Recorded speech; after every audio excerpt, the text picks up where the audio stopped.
Hey, New York. It's time for New York sports talk the way it ought to be. It's the Big Apple Sports Podcast, starring Peter Weintraub and Evan Freeman. Welcome, everybody, to the Big Apple Sports Podcast. I'm Evan Freeman. I'm Peter Weintraub. I'm John Slaney. That was my fault. God damn it, Evan. Starting off today, we have the New York Jets losing to the Miami Dolphins. What a shock. The Jets fucked everything up themselves. Penalties, and penalties. Mm-hmm. Oh, Dogs. fucking depressing. Yes, my dog is being very loud. Slaney, how do you feel about this loss? Kind of expected it. Really, if you look at the stats, I mean, Fitzpatrick played okay. The defense, again, just kept giving up yards and yards and yards. My biggest thing with the Jets offense is that it seemed like every time we got in the red zone today, we kept kicking field goals instead of scoring touchdowns. And that's been a huge issue for this team throughout the entire year. And I don't think that's going to get any better. No, it's not. And yeah, today, I think the biggest thing for me was just the penalties. Like, how many fucking times on stupid shit? Like, I know Brandon Marshall and whatever the fuck Maxwell were having an altercation on Twitter back and forth during the week, but he was penalized once or twice. Calvin Pryor was almost kicked out of the game early on because he couldn't keep his shit together. Like, you're a professional athlete. That's, to me, that shit's inexcusable. I get once here once in a while, that's okay, but that set them back a lot, both on defense and on offense. And that could have been the difference in the game. Fitzpatrick, like you said, he looked okay. That pick in the end zone at the end. I mean, somebody probably missed a route or something, but that was still Still, why are you throwing that? It doesn't, it's play calling, or is it these guys aren't prepared? Yeah, that shit shouldn't happen. Well, they're not prepared. I mean, they're definitely not prepared. There's no way they were prepared the way they showed up today. Yeah, that pick in the end zone just looked like a blown play. And I don't know if Fitzpatrick was trying to throw that out of bounds or what he was trying to do, but it just looked awful. Mm-hmm. And then the kick return back. Yeah, I mean, they take the lead late, and then there's that botched kick return that they have to redo. And, I mean, that guy almost got away. And then on the very next fucking play, 97 yards of the house. Like, come on. No, but the penalties were all from being undisciplined, and that's completely inexcusable. Yeah, Rick Ryan all over again. That drive should have ended way before, whatever his name is, a JJ, whatever the hell his last name is, had that 20-yard run. That play should never even have happened. So it's absolutely ridiculous that they even got to that point. They laid through this game away through undisciplined play. That's all it comes down to. It's undisciplined play. A few plays that they clean up, they would have won that game. Yeah, absolutely, and they needed it. Should have won this game. Yeah, I think they're done. I think this game. Oh, they're definitely done. They were done before this game. They needed to pretty much win out and hope to God that nobody had the same record and hadn't already beaten them, because it was pretty easy to the first 6 games.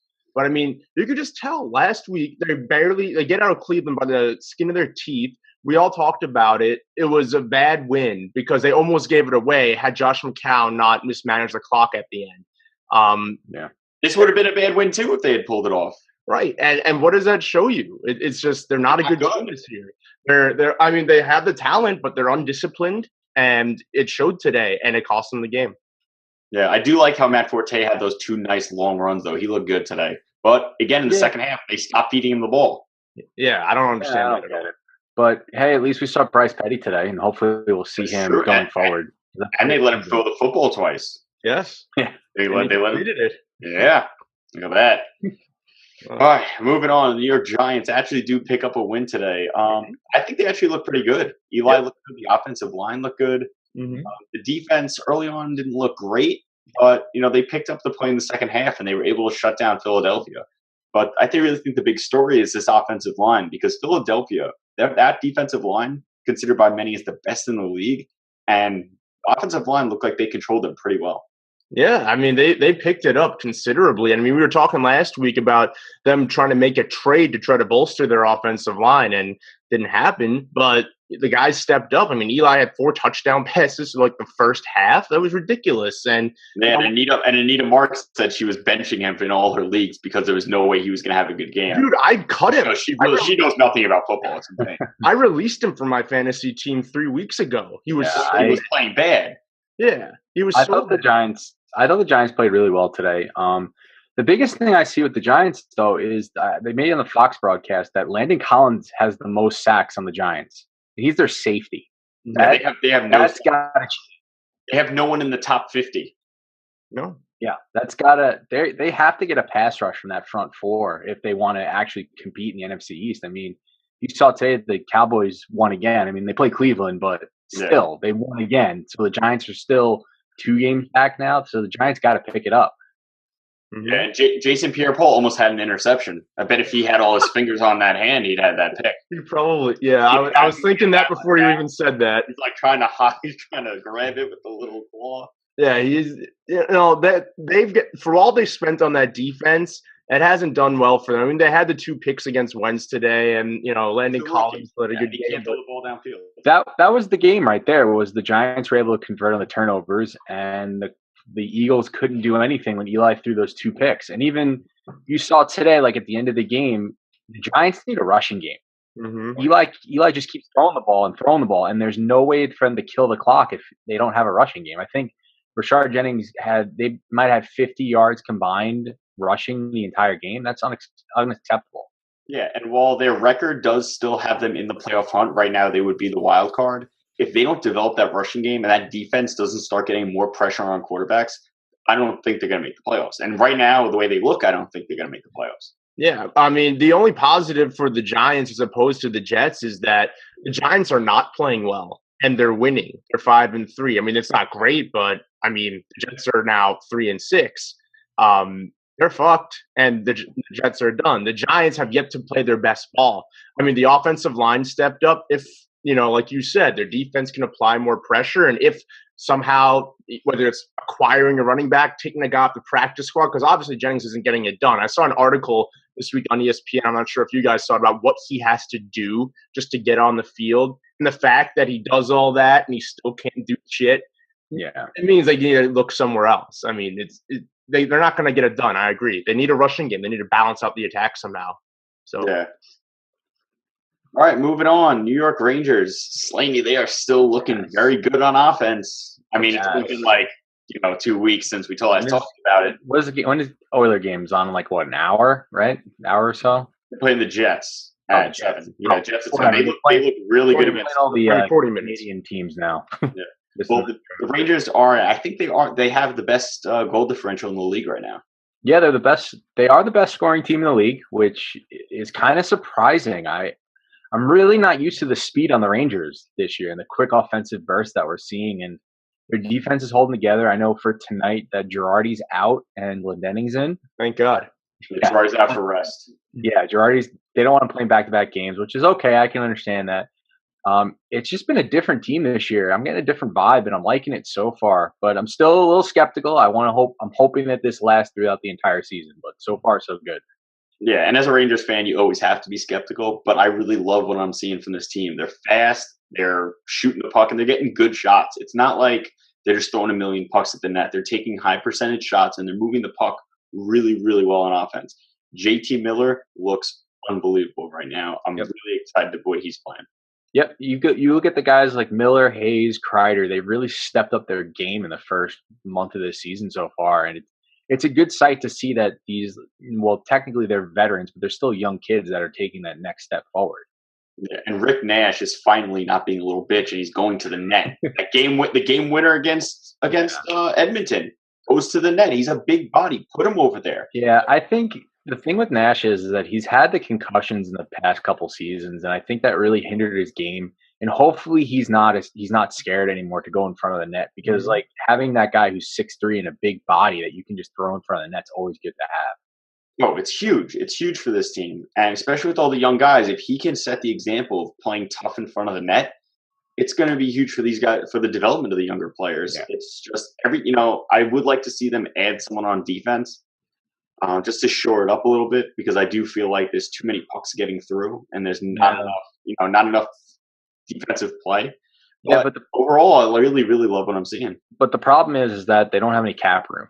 And you saw that they just sent McElrath through waivers, which somehow no team claimed McElrath through waivers. I don't know how that There's a reason why. Because if he can't even make the Rangers team and the Rangers are short on D, why would anyone else take a chance on him? It doesn't make any sense. Yeah, but you look at I mean, we'll see what happens with the cap room. If they do get another defensive player, that'd be nice. Hopefully they can not give up like a first-round draft pick for one. Maybe we'll give up like a third rounder or fourth rounder and like package some guy in our prospect pool to get a defensive player that'll be that would be a rental though, from what you're saying. And unless they're able to trade someone and his contract off the books. But then again, like you guys are saying, for the most part, this team is playing well. Who's it going to be? And I guess we got plenty of time before the trade deadline. So we'll see if somebody can pick it up. But if they're winning and the defense picks up the play a little bit, you know what? They don't have to add anybody. Right. But it all depends on how they progress going forward. They're still looking really good, and I have confidence in this team. Every night, every time I watch one of these games, I think they're going to win. Mm-hmm. Because they're young, they're fast, they're playing amazing. Dude, it's youth. It's youth. Look at what happened with the Mets. They were an old team. They're getting all these guys way past their prime. I mean, I know it's a different sport, but still, Rangers, you could see they had the Cup team a few years ago, and those guys really declined, and they got rid of a lot of those guys. They brought in young guys, and look what happens. They're re-energized. Past team, and now they're playing well. They got a great coach in Elaine Vigneault, so hopefully they continue to develop. And like we just said about the defense, hopefully they can just pick it up. It's a learning game for the young guys, and it's nice to see that they're having early success. Yeah, I'm loving it. All right, so the Islanders, more and more problems for the New York Islanders. I can't say I'm not happy about it, but honestly, the Islanders just look like they don't care anymore. Mm-hmm. There's a few things that it's just third period, they don't do anything. It's the game when they went to the shootout, Tavares goes in, and it looked like he just gave up. He hasn't been great in shootouts, but he looks like he just gave up. Like, a lot of these guys look like they just don't care anymore. I think it has a lot to do with their goaltending. They have a three-headed monster there. They're trying to trade Halak, and Halak's a good goalie. Isn't he probably the best they got? Yeah, he's.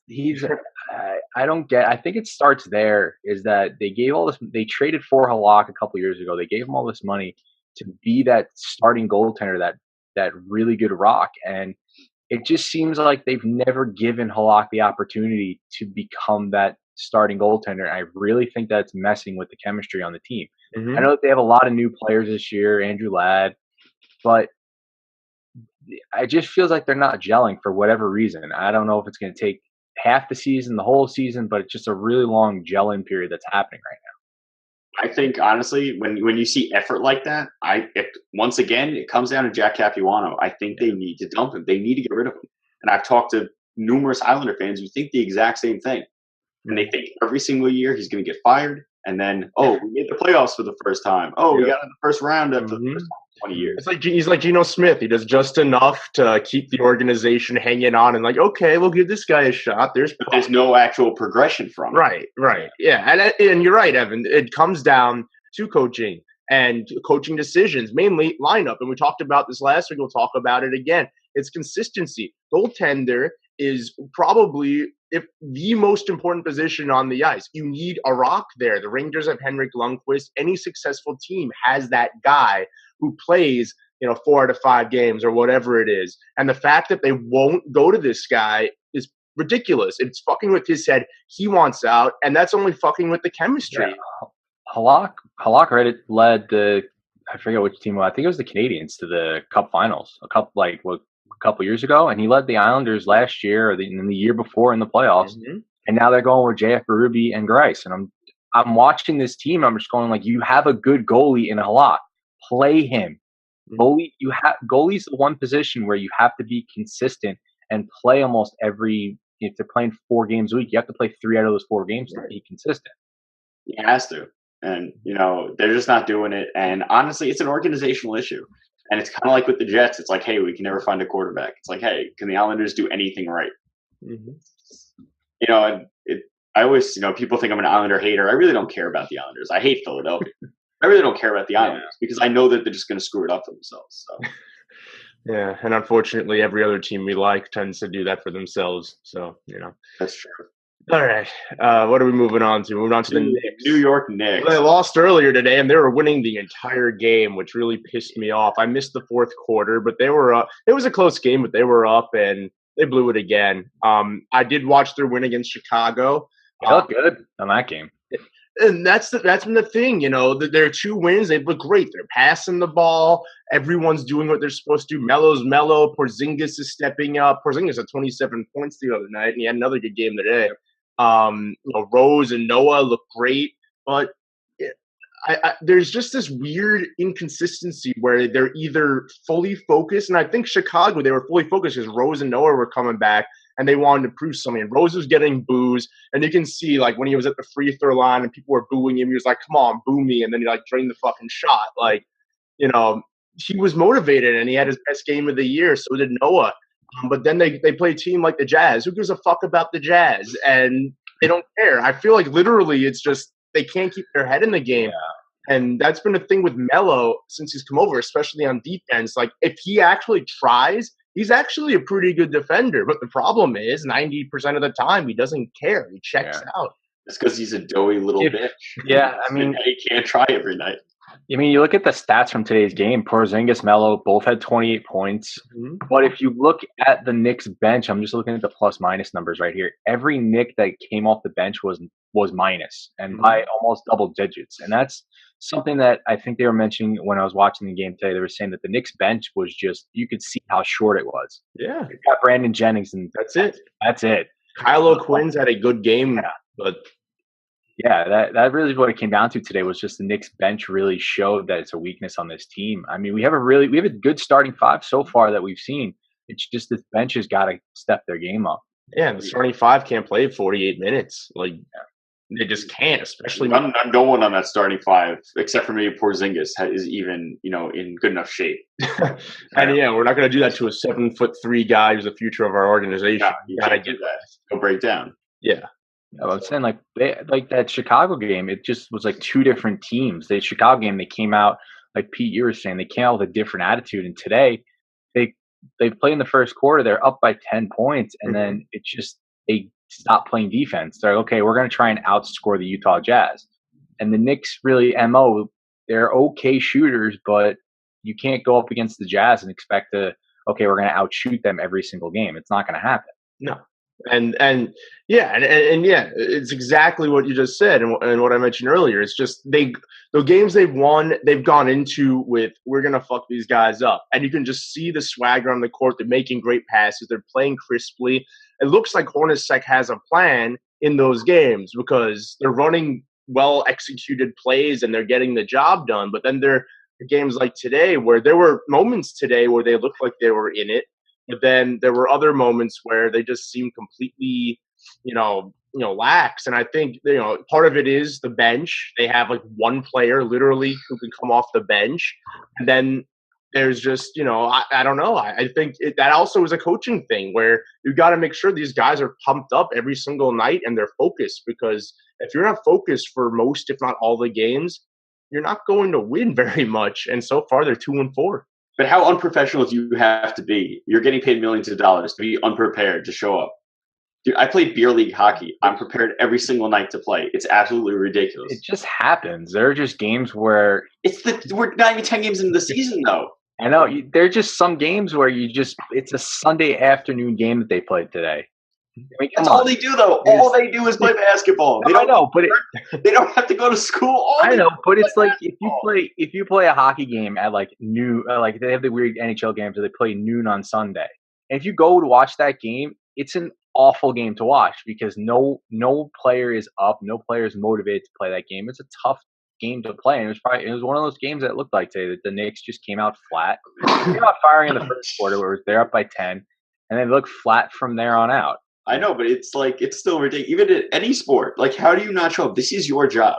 Well, I think there's something to what Slaney's saying. Even in baseball, when they have like a late game and then they have the 1:00 game the next day, it's usually a terrible. No, baseball players are the laziest people on the planet. All right, don't even start. You're talking about professional athletes. I'm just saying, like, there is something to it. If you're used to playing 7, 8 at night, and then you have to play the next day at 1 in the afternoon or at noon. But I agree. They do.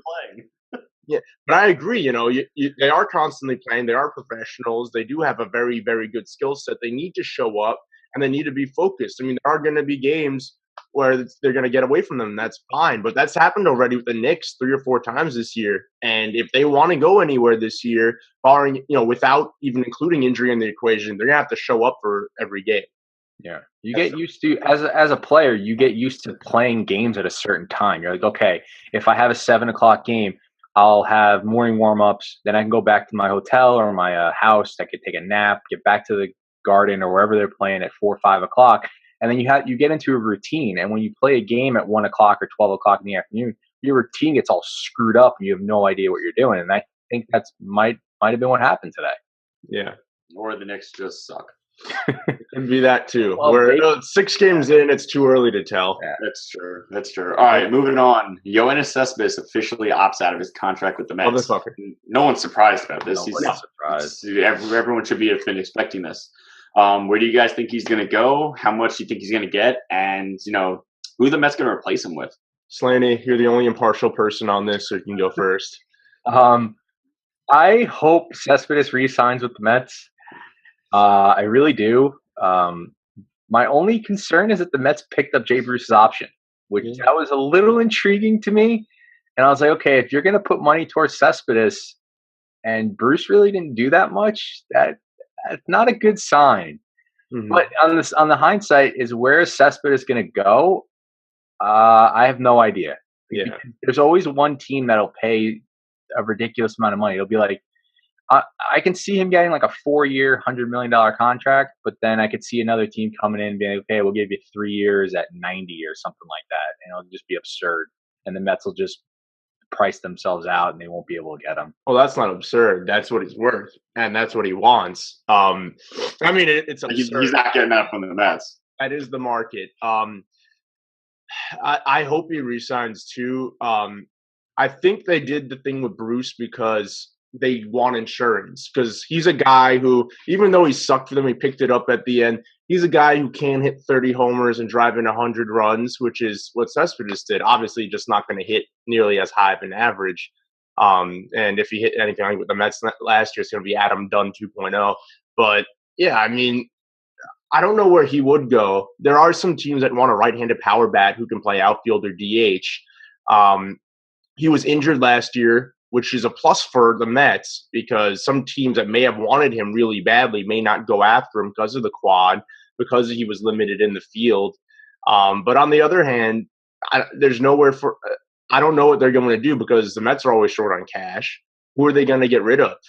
Now they can't get rid of Bruce. I mean, they can still trade Bruce. It's not like they're stuck with him, but a lot of teams are probably going to be turned off by his performance with the Mets as well. So it's early in the process, so I'm sure over the next few weeks, up through Christmas, we'll have a good idea of how that market's coming down.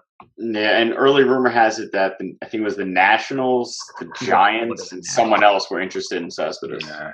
I don't think he's going to either of those teams. I don't see Cespedes staying in the NL if he goes to another team, because I think his value as a hitter would suit him better to go to the AL, where he can DH, 50 games a year, and you can put out a center fielder who can actually do stuff instead of, we see Cespedes being Cespedes and making stupid plays at least once a week or once every 2 weeks. And I think that an AL team would benefit to just have him hit and play the field every now and then. Any shot of him going to the Yankees, Slaney? No, I don't want him. No, they don't. They're not going in that direction. Nope. For once, they're actually doing the smart thing, and they're trying to develop talent from within. And the outfield's pretty full anyway. Yeah, we already have 2 center fielders in Brett Gardner and Jacoby Ellsbury. I mean, they both suck ass. Brett Gardner is okay. Ellsbury, he's all right too. But for the amount of money we're giving both of them, it's not worth it. That's why they suck ass. Maybe Baltimore. That would be ridiculous, because they already have by far the most power in baseball. And they were in the hunt this year. The only thing about Cespedes, and this, I'm trying to be as impartial as I can, but I'm very hopeful that he comes back. I hope he does too, but I don't think he's coming back. I think the Mets are not going to pay him. We're going to have to see. I mean, he was the one who came to them, and he had better offers on the table and said, I want to come back to the Mets. And that's where they had that funny, 3-year, but it's really a 1-year deal for $27.5 million a year. He likes New York. He likes the big stage. Baltimore's not a big stage. Even if they're a playoff team, it's fucking Baltimore, Even if it's the Nationals, even though it's DC and the capital of this country, they don't have nearly this big market as New York. And most AL teams don't either. It's like Robinson Cano pissing away what he could have done with the Yankees when you're in the $200 million range, who really gives a fuck if you're making it a few extra million? Like, he made a terrible move in that regard. He could have really done something with the Yankees had he stayed. And I'm hoping that Cespedes can kind of look at that and see, okay, do I really want to go to an obscure team like the Mariners and be fucking miserable while I have all this money? Or would I rather stay in New York and stay in a place where I know we can win and we have what we need? We'll see. We'll see whether money talks and whether the Mets buck up, or if maybe he comes crawling back to them again like he did at the end of the last offseason. Yeah, and I think last year the deal was more leverage for him. This year it's a much thinner market for outfielders. But next year is even thinner than this year. So if we do get him back, it could possibly be on another 1-year deal. That wouldn't be the worst thing if they do another 1-year deal, because the Mets do have prospects that are coming up and can develop, and you look towards the future and they could have another outfield prospect or two come up in the next year or two, and then you really don't need Cespedes anymore. Yeah, but that's a great move for us? Is that really the best move for Cespedes, though? He's going to be looking at it, hey, I'm over 30. I kind of don't really want a 1-year deal anymore. So. Right. Well, he had multi-year offers, last year up to 6 years with the Nationals, but he didn't want to go there. Ben Zobrist is 36, and he signed a 5-year deal in last offseason. I mean, so far he's been worth every penny, but if he plays well, someone will offer him multi-year. And at that point, he'll probably understand, look, the Mets have what they need, and they're not going to re-sign me for what I want, because for the major league minimum, we have Conforto and Nimmo and whatever. Yeah. But we'll have to wait and see. But at this point, he may want to bet on himself one more time and wait till next offseason where there are no right-handed hitting power bats on the market, and he will be the guy. I mean, he is one of the guys right now, but he's not the guy. Next year, he would be the guy. So it might be more prudent for him to stay one more year. No, makes sense. Slaney, you want to talk about UFC at the Garden? Yes, I did, actually. I'll let you go on that because I didn't watch UFC. So I'm a big UFC guy. Especially, I'm kind of mad I wasn't able to get tickets for this, but I am going to the weigh-ins on Friday. So that's going to be pretty cool. This is a big deal for New York, especially New York City, because this is the first fight in New York City for the UFC. They did fight in Buffalo for UFC 7 or 8. This card is stacked. Not New York, that's Canada. Whatever. This card is stacked. If you look at the preliminary card on there, you have Frankie Edgar fighting, you have Rashad Evans fighting, you have Tim Kennedy fighting. That's just the prelim card. That's the before fight. And then you get into the meat of this. You have Misha Tate fighting. You have Chris Weidman fighting, Long Island's finest. You have the women's strawweight champion, who I can't pronounce her last name for the life of me, but she's really, really good, and I can't wait to see her fight. You got the welterweight champion going, Tyron Woodley's fighting also. And then you have the main event, which is Eddie Alvarez versus Conor McGregor. I am a big McGregor fan. He brings that kind of WWE attitude and style to the UFC, and I think it's something that they need. This is a really good card from top to bottom, and I'm so excited that the UFC, they finally, the legislators in New York passed it. They're like, hey, we need to bring this here.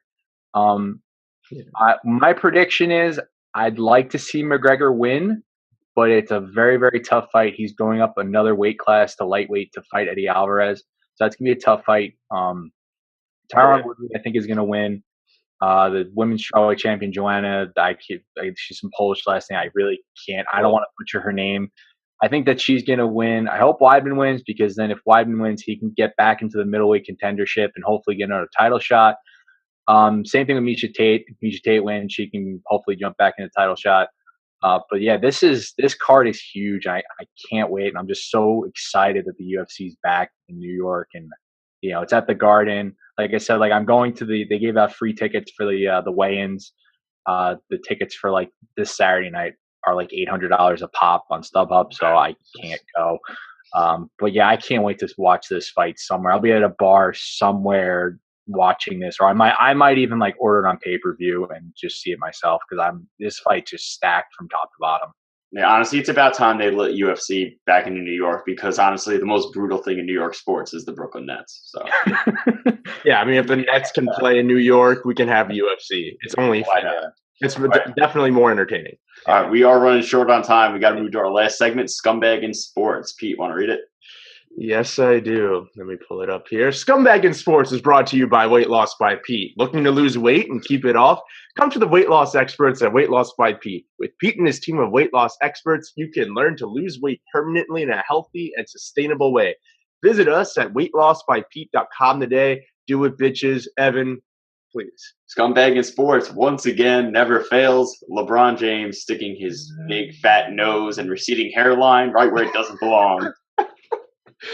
Oh, he said receding hairline. It is twofold. One is, I really despise what he said after the Indians lost. Dude, stop making this about yourself. He has to mention himself anytime he talks to anybody. Wait, can we point out that LeBron's a Yankee fan? That's true. That too. Not an Indian fan. Any person that thinks that LeBron, he was wearing a Yankee hat, and he said numerous times he's a Yankee fan.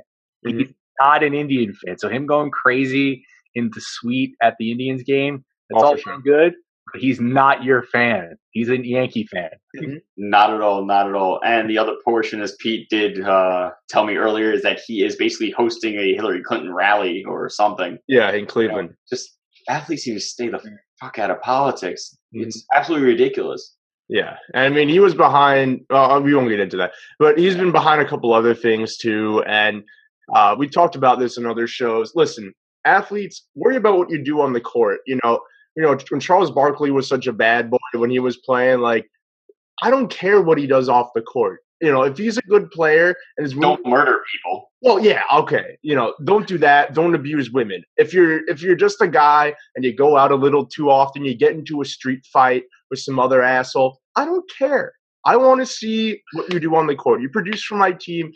Spend your time however the fuck you want. These guys need to stop trying to be these social pariahs, because they're not. They don't, and especially him, who has no idea what the fuck he's talking about. So he needs to work on that. He needs to hook up with Rogaine or something, or get some hair plugs, because it's getting ridiculous. Listen, Rogaine stopped working for me. I'm sure it wouldn't work for him. Well, we can tell, Pete. We can tell it didn't work for you. Fuck. Hold on. On another note, since we did get a little political, the election is Tuesday. No matter what side of the spectrum you're on, whether you're Republican, Democrat, Independent, whatever party there is now, ass liquor.